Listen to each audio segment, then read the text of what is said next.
বিনোদ কাকার দোকানে গীতিকে যেতে দেখেছিলে ঠিকই, তবে সেটা গয়না গড়ানোর জন্য নয়, মায়ের হাতের পুরনো বালাজোড়া পালিশ করাতে। যে বালাজোড়া বন্ধকি থাকার জন্য মা পারেনি গীতিকে বরণ করতে, পারেনি গীতিকে আশীর্বাদ করতে। অথচ আমারই প্রভিডেন্ট ফান্ডের 20,000 টাকা দিয়ে ওই বন্ধকি বালা ছাড়িয়ে এনে গীতি চেয়েছিল মায়ের হয়ে মায়ের জায়গায় দাঁড়িয়ে ছোট বউকে আশীর্বাদ করতে।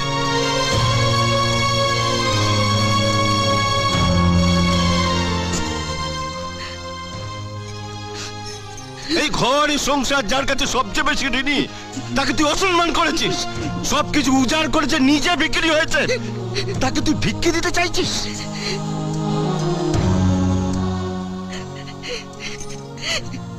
তোকে অবলম্বন করেছে মা শাস্তি চেয়েছিল, তাকে তুই চোর সাজিয়েছিস।